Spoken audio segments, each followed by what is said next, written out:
नमस्कार, स्वागत है आपका उत्तराखंड के इस खास पेशकश में। मैं हूं आपके साथ अनाया शर्मा। चलिए शुरुआत करेंगे खबरों की विस्तार में। सीएम पुष्कर सिंह धामी ने शासकीय आवास पर अधिकारियों के साथ सलक्यारा में फंसे श्रमिकों को सकुशल बाहर निकालने के लिए चलाए जा रहे बचाव कार्यों की समीक्षा की। प्रधानमंत्री नरेंद्र मोदी द्वारा भी लगातार बचाव अभियान चलाया जा रहा है, वहीं उनका अपडेट भी लिया जा रहा है। समीक्षा बैठक में अपर मुख्य सचिव राधा रतौड़ी, विशेष प्रमुख सचिव अभिनव कुमार, सचिव मुख्यमंत्री शैलेश बगौली, विनय शंकर पांडे और अपर पुलिस महानिदेशक लॉ एंड ऑर्डर अंशुमन, सूचना महानिदेशक बंशीधर तिवारी एवं मुख्यमंत्री कार्यालय के अधिकारी उपस्थित रहे।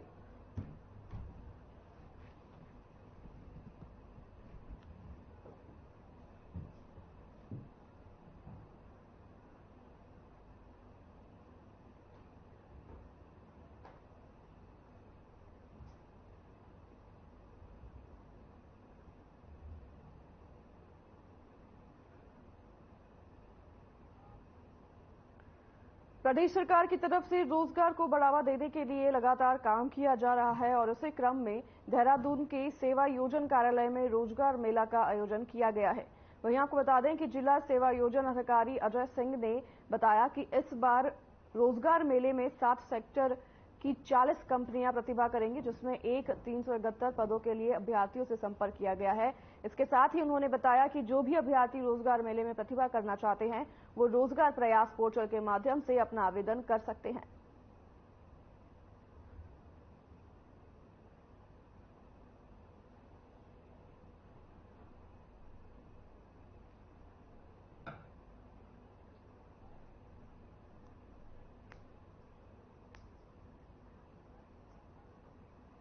18 नवंबर 2023 को रीजनल एम्प्लॉयमेंट ऑफिस देहरादून में एक रोजगार मेले का आयोजन किया जा रहा है, जिसमें 7 सेक्टर्स की लगभग 40 कंपनियों का कंफर्मेशन हमारे पास प्राप्त हो चुका है और लगभग 1371 पदों के लिए जो अभ्यर्थी हैं उनके लिए कॉल की गई है। उनके पद हमारे पास अवेलेबल हैं और मिनिमम जो सैलरी पैकेज है वो 8,000 से लेके 35,000 तक का salary package per month company offer कर रही है। अलग अलग सेक्टर्स में अलग अलग क्वालिफिकेशन है।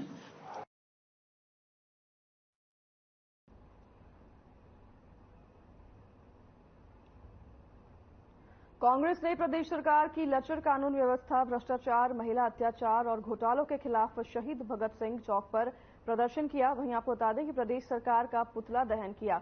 इस मौके पर प्रदेश की बीजेपी सरकार के खिलाफ जोरदार नारेबाजी की गई और इस मौके पर शहर कांग्रेस अध्यक्ष अमित गुप्ता ने कहा कि प्रदेश सरकार पूरी तरह से फेल हो गई है। कानून व्यवस्था नाम की कोई चीज नहीं है। देहरादून में ज्वेल्स के यहां हुई चोरी का अभी तक पर्दाफाश नहीं कर पाई है। वहीं उन्होंने आगे कहा कि देश के यहां बड़ी चोरी हो गई है, इससे प्रदेश के कानून व्यवस्था का भी पता चलता है।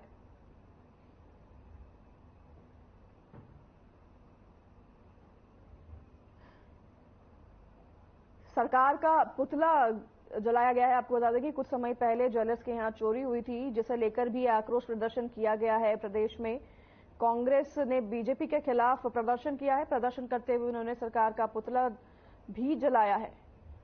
उन्होंने सरकार के कार्यशैली पर सवाल उठाए हैं। उन्होंने ज्वेलर्स के यहां हुई चोरी पर आक्रोश जताया है। कांग्रेस के कार्यकर्ता हैं, कांग्रेस ने बीजेपी का बहिष्कार किया। कांग्रेस ने बीजेपी पर आक्रोश दिखाते हुए प्रदर्शन किया है। प्रदर्शन करते हुए उन्होंने पुतला जलाया है। स्क्रीन पर आप साफ देख सकते हैं, कांग्रेस के कार्यकर्ता बीजेपी का प्रदर्शन कर रहे हैं, बीजेपी के खिलाफ प्रदर्शन कर रहे हैं। वहीं वह बीजेपी सरकार का पुतला भी दहन कर रहे हैं।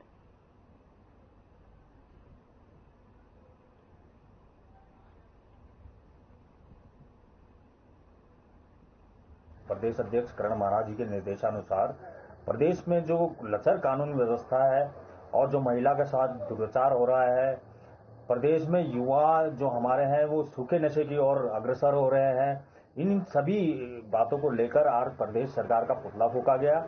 जहां तक कानून व्यवस्था की मैं बात बताऊं तो राष्ट्रपति का कार्यक्रम था, महामहिम राष्ट्रपति का देहरादून में, और उसी कार्यक्रम के दौरान देहरादून में दिन दहाड़े 20 करोड़ की चोरी होती है, तो ये अपने आप में कानून व्यवस्था और पुलिस पर एक सवाल खड़ा करती है। वहीं मैं मसूरी की बात करूं तो मसूरी में भी अब जो ये सूखा नशा है वो हमारे युवाओं को दिन पर दिन करा रहा है। क्योंकि जब उनके नशे की जरूरतें पूरी नहीं होती तो वो किसी न किसी तरह से उस नशे को हासिल करने के लिए क्राइम करते हैं, चोरी भी करते हैं। यहाँ तक कि आज बीते दिनों में उन्होंने हथियार तक चलाने, चक्कू तक चलाने शुरू कर दिए हैं।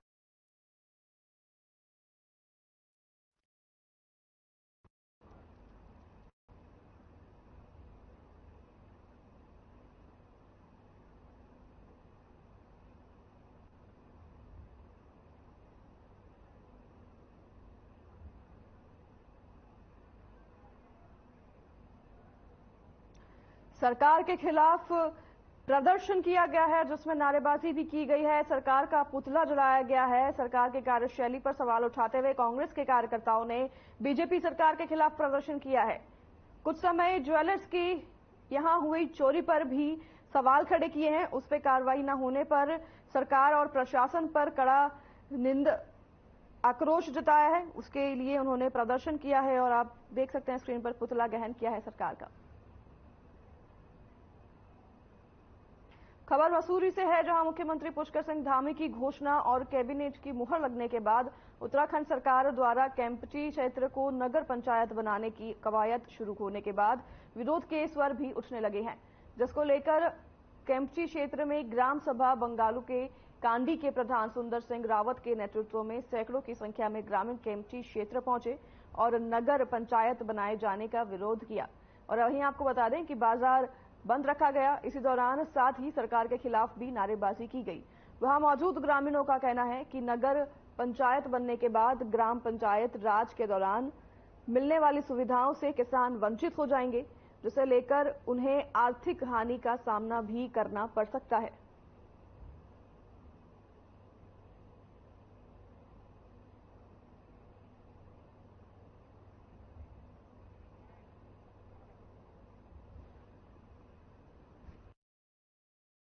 लेकिन ऐसा है कि मैं आपके माध्यम से जो है सरकार को बताना चाहता हूँ कि जब ये घोषणा हुई थी तो उसके बाद जो मेरी जो ग्राम पंचायत है वो लगातार जो है नगर पंचायत के विरोध में है, और विरोध भी वो एक तरह से जो उनका है वो काफी कुछ मैंने सही देखा है। इसलिए कि ग्राम सभा का कहना है कि जो हम ग्राम सभा में पंचायत राज में जो कार्य करते हैं वो कार्य हम हमारे वो सारे कार्य जो हट जाएंगे, और जो नगर पंचायत की जो अथॉरिटी है वो एक बोर्ड की तरह काम करती है, जो उसमें बोर्ड मेंबर होते हैं उनकी सुनी जाती है और उस हिसाब से काम होता है। लेकिन जो हमारी जो ग्राम पंचायत है उसमें जो है गांव का छोटा आदमी, गरीब से गरीब आदमी बैठता है, वो अपनी बात को रखता है और वो ये बताता है कि भाई मुझे क्या दिक्कत है और क्या काम जो ग्राम सभा के अंदर होनी चाहिए।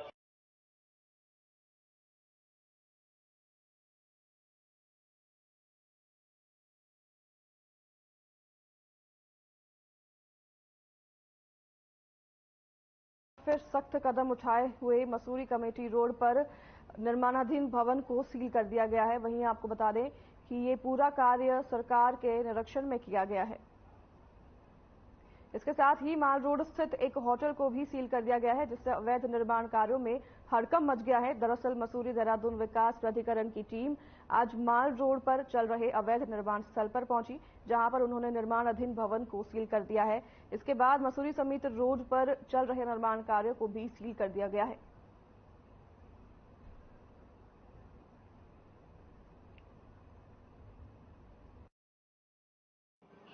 देखिए, एमडीडी का हमेशा ये सोचना है कि मसूरी क्षेत्र में किसी भी प्रकार के कोई अवैध निर्माण कार्य नहीं हो पाए, जिसके लिए एमडीडी की टीम लगातार कार्य करती रहती है। और आज आपने ये देखा है कि इस निर्माण जो कि बिना मानचित्र स्वीकृति के बन रहा था, इस पर एमडीडी द्वारा सील की कार्रवाई की गई है। सर, आगे किस तरीके की कार्रवाई रहेगी अवैध निर्माण? आगे की लगातार ये अभियान जारी रखेगा। जैसे ही कोई अवैध निर्माण करता है तो हम उस पर तुरंत ही उस पर कार्रवाई करते हैं, और वो उसके बाद भी यदि नहीं रोका जाता है तो उस पर सील की या ध्वस्तीकरण की कार्रवाई की जाती है।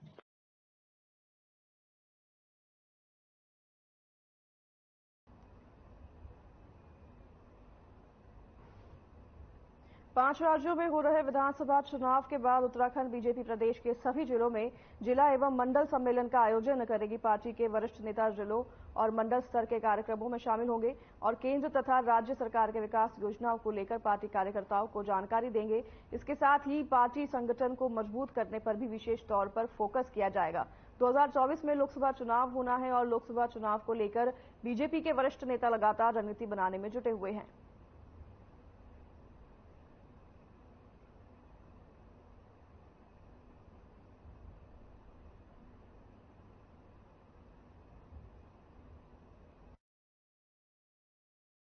चूंकि 5 राज्यों में चुनाव चल रहे हैं, आज मतदान भी है और जैसे ही ये चुनाव समाप्त हो जाएंगे उसके तुरंत बाद ये हमारे सम्मेलन जो पूर्व निर्धारित थे उनको जो है संपन्न करा लिया जाए। क्या रहेगा सम्मेलन में?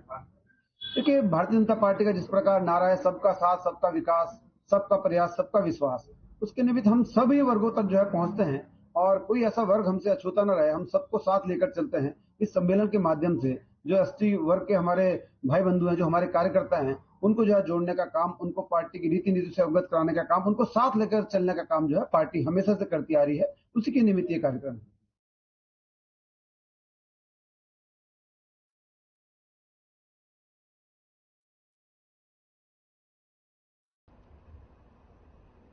सिक्किम में आई आपदा के दौरान लापता हुआ मंगलोर का गदर जुदा निवासी सैनिक का शव 43 दिन बाद रेस्क्यू के दौरान मिला, जिनका पार्थिव शरीर उनके पैतृक गांव लाया गया है, जहां सैन्य सम्मान के साथ उनका अंतिम संस्कार भी किया गया है। इस दौरान क्षेत्रवासियों की भारी भीड़ मौके पर जमा रही।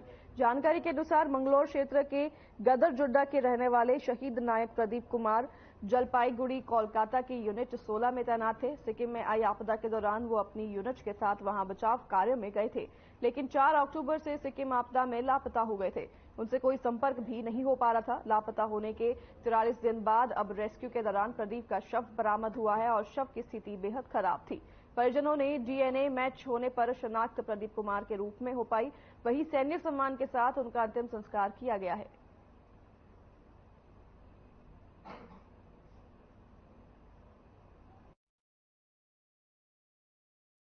जी बहुत बड़ा काम बेटा था साहब, बहुत हिम्मत का काम करा इस लड़के ने। बहुत जिद्दा लड़का था साहब, यहाँ भी आता था, बहुत शेर रहता था यहाँ भी, बहुत अपने काम धंधे में बहुत चौकस था लड़का मेरा जो, और बहुत शरीफ लड़का था साहब। ऐसा लड़का वाकई में नहीं मिलता ढूंढने से भी।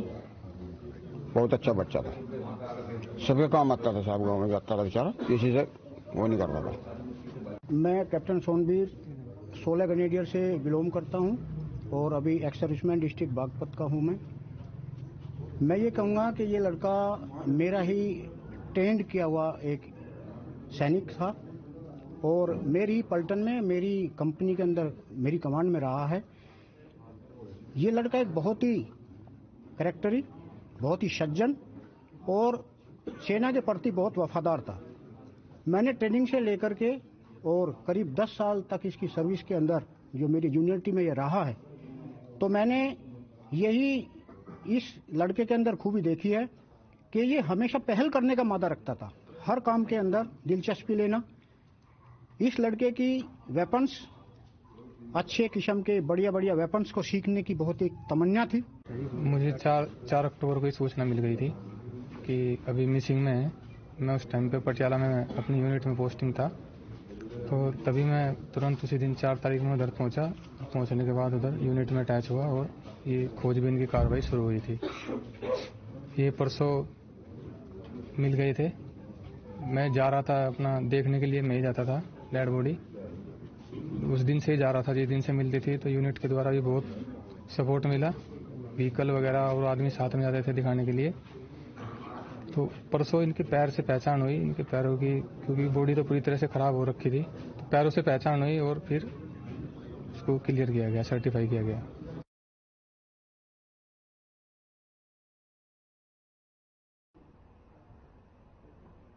पौड़ी मतहसर क्षेत्र की एक महिला को ब्लैकमेल के चंगुल में फंसाकर लाखों रुपए के गहने गंवाने पड़े हैं। मामला तहसील क्षेत्र से जुड़ा है। दरअसल 12 नवंबर को अपने ससुराल से लापता चल रही महिला की गुमशुदगी रिपोर्ट परिजनों ने 14 नवंबर को तहसील प्रशासन को दी और अभी प्रशासन द्वारा मामले की पड़ताल की जा रही है कि लापता महिला अचानक अपने ससुराल वापस लौट आई और महिला ने बताया कि ब्लैकमेलर उसे उसकी आपत्तिजनक वीडियो वायरल करने की धमकी दे रहे थे और उसकी एवज में ही महिला से 4,50,000 रुपए की मांग की जा रही थी। महिला अपने कीमती गहने लेकर दिल्ली तक जा पहुंची, जहां एक ऑटो ड्राइवर को उसने कीमती गहने दे डाले और फिर उसे ससुराल वापस लौट जाने के लिए कहा गया। महिला के ससुर ने बताया कि 4,50,000 के गहने उन्हें गंवाने पड़े हैं, जिस पर अब तहसील प्रशासन ने पूरे मामले की जांच शुरू कर दी है।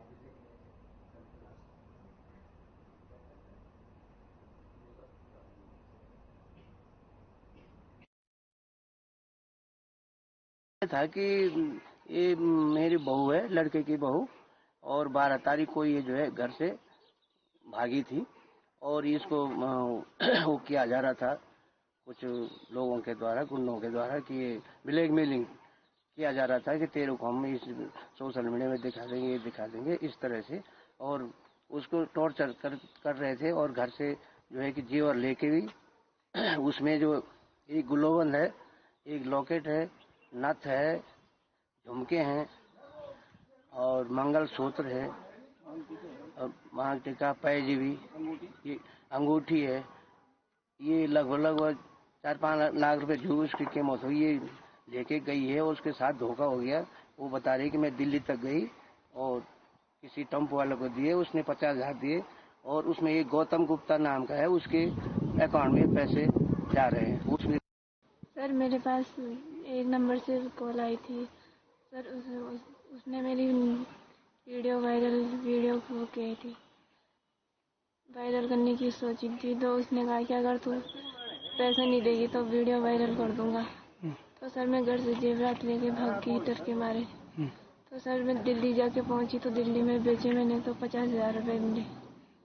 50,000 रुपये उसे भेजे तो उसने कहा कि अब तो घर चली जा।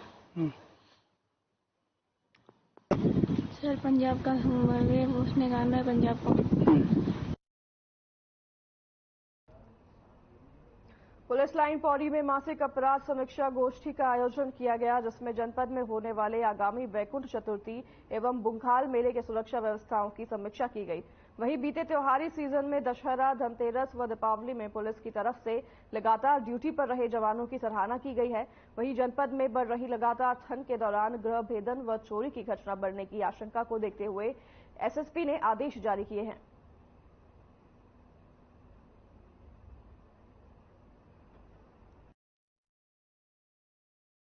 माह अक्टूबर की आज मासिक जो समीक्षा है क्राइम के संबंध में वो आज रखी गई थी और सभी हमारे जितने भी थाना प्रभारी, क्षेत्राधिकारी मौजूद थे और सबसे सराहनीय कार्य जो इनके द्वारा किया गया, पूरा त्योहार का समय था, दशहरे से लेकर धनतेरस, दिवाली में पूरे जनपद में पौड़ी, श्रीनगर, कोटद्वार, लक्ष्मण झूला सभी जगह बहुत ही पुलिस के द्वारा सराहनीय कार्य किया गया और यातायात व्यवस्था जो हमारी फायर की टीम थी उन्होंने बहुत अच्छा कार्य किया और तत्परता से इवन ट्रैफिक की जो व्यवस्था हर जगह थी उसकी आम जन द्वारा भी काफी सराहना की गई। तो उसके लिए इन लोगों का उत्साहवर्धन भी किया गया। अच्छा कार्य करने वाले जो हमारे कार्मिक थे उन्हें प्रशस्ति पत्र देकर सम्मानित भी किया गया।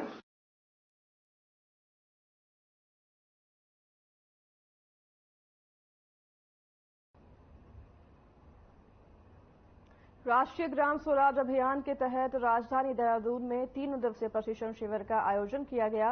वहीं पंचायत विकास योजना पर गैर सरकारी संगठनों के प्रशिक्षकों का ये सम्मेलन काफी महत्वपूर्ण माना जा रहा है।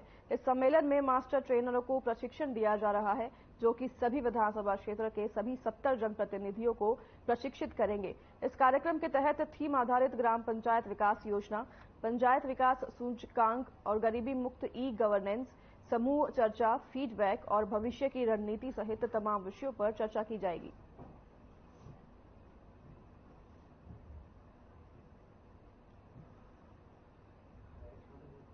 एक योजना है राष्ट्रीय ग्राम स्वराज अभियान, उसके तहत हम लोगों को फंडिंग मिलती है। तो पंचायती राज विभाग ने 3 दिन का ये प्रशिक्षण शिविर हमारे जो एनजीओ और हमने संस्थाओं को इम्पैनल किया है पंचायती राज विभाग में, जो हमारे 70,000 जनप्रतिनिधि हैं उनको जाके ट्रेन करेंगे। तो सबसे पहले हम उनके मास्टर ट्रेनर बना रहे हैं। ये फील्ड में जाके उस जो भी इस विभाग की मैंडेट है, इस विभाग का बिल है, तो ग्रास रूट जो डेमोक्रेसी जिसको पंचायत या ग्राम पंचायत कहते हैं, वहां तक ये पहुंचे। ये जो हमारा दृष्टि है वहां तक विभाग के तौर पर भले ही ना पहुंच पाए, तो चूंकि इनके माध्यम से हम अपना दृष्टिकोण और अपना मैंडेट उस अंतिम स्तर पर खड़े हुए उस व्यक्ति के लिए, ग्रास रूट डेमोक्रेसी के लिए जो प्लान किया गया उसकी। इसके अलावा हम ये बताना चाहेंगे कि एसडीजी गोल्स जो 2015 में संयुक्त राष्ट्र महासभा ने रखे थे और वो 2030 तक पूरे होने हैं, उसको 9 थीम्स हमारे यहाँ राज्य सरकार ने कंप्रेस करके एमओपीआर ने तो 9 थीम्स को डेवलप किया है। उन्हीं थीम्स पे हमारे यहाँ 3 दिन की परिचर्चा रहेगी। उत्तरकाशी टनल हादसे को लेकर बीजेपी ने कांग्रेस पर राजनीति करने का आरोप लगाया है। बीजेपी की प्रदेश प्रवक्ता नवीन ठाकुर ने कहा कि बहुत सी ऐसी भारी मशीन होती है जो हर जगह नहीं रखी जा सकती है। घटना के बाद से ही प्रदेश सरकार लगातार प्राथमिकता के आधार पर टनल में फंसे लोगों को बाहर निकालने का काम कर रही है। दिल्ली से मंगाई गई मशीन अपना काम कर रही है और जल्द ही सभी मजदूरों को वहां से बाहर निकाल लिया जाएगा। वहीं भाजपा प्रदेश प्रवक्ता ने कहा कि जल्दी अच्छी खबर मिल जाएगी और सभी मजदूर सकुशल बाहर निकल जाएंगे।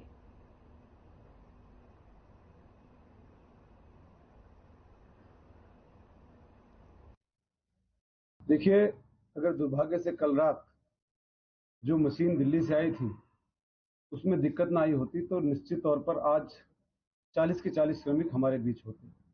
20 मीटर खुदाई के बाद जो थोड़ी उसमें तकनीकी दिक्कत आई, इस कारण जो है रात रेस्क्यू रोकना पड़ा और पुनः आज सुबह से जो है रेस्क्यू प्रारंभ कर दिए जाने की उम्मीद थी। शायद प्रारंभ भी हो गया होगा और मुझे पूरी उम्मीद है कि आज जो है शाम तक 40 के 40 श्रमिक सकुशल जो है बरामद हो जाएंगे और उनको वापस सुरंग से निकाल लिया जाएगा।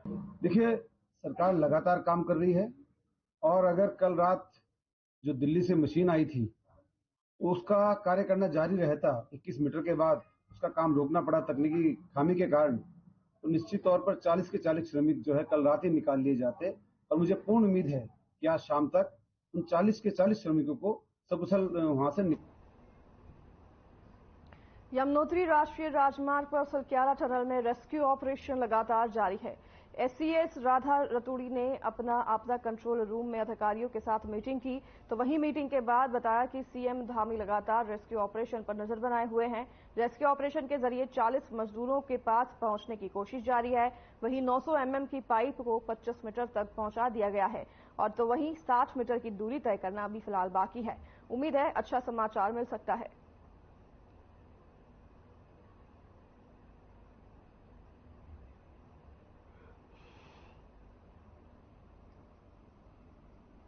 सुलक्यारा टनल में एक बड़ा अपडेट आया है, जहां पर 900 mm की पाइप जो है उससे अंदर 25 मीटर तक खुदाई कर ली गई है। वहीं जानकारी के मुताबिक 60 मीटर अभी बाकी है। सुलक्यारा टनल में फंसे मजदूरों के लिए लगातार रेस्क्यू ऑपरेशन जारी है। तकरीबन 40 से ज्यादा दिन मजदूर जो हैं, 40 मजदूर फंसे हुए हैं, कई दिनों से फंसे हुए हैं, जिन तक ऑक्सीजन पहुंचाया जा रहा है और अभी रेस्क्यू ऑपरेशन में ड्रिलिंग मशीन से अंदर खड्डा किया जा रहा है। तो आपको वही बता दें, 900 mm की जो मशीन है 25 मीटर तक पहुंच चुकी है और 60 मीटर अभी और अंदर गड्ढे करना बाकी है। सीएम धामी लगातार रेस्क्यू ऑपरेशन पर। जैसे कि आप लोगों को मालूम है कि जिस तरह से ये अभी चल रहा है वहां पे, तो बहुत व्यवस्थित, बहुत प्लान्ड वे में, ताकि जल्दबाजी इसमें ना हो कोई, क्योंकि जैसे आप लोगों को मालूम है कि वहां पे मलबा भी गिरने के चांसेस हो सकते हैं। तो इसलिए मशीन को, जो ऑगर मशीन है, उससे पूरे प्रॉपरली, पूरे सिस्टमेटिकली उसको पुश किया जा रहा है ताकि टाइमली उनको निकाला भी जा सके और साथ साथ में ऑक्सीजन, मेडिसिन, खाने की वो भी करेक्ट, उसका भी बैकअप उनको दिया जा रहा है। जहां तक अभी जो ग्राउंड लेवल से जो, क्योंकि हम बहुत माइक्रो लेवल पे बिल्कुल मिनट टू मिनट वहां पे हम लोग उसको मॉनिटर कर रहे हैं ये एससीओसी की तरफ से। तो फिलहाल इस बुलेटिन में हमारे साथ बस इतना ही। मैं नाया शर्मा, आप सुन लूंगे विदा। मुझे दीजिए इजाजत। नमस्कार।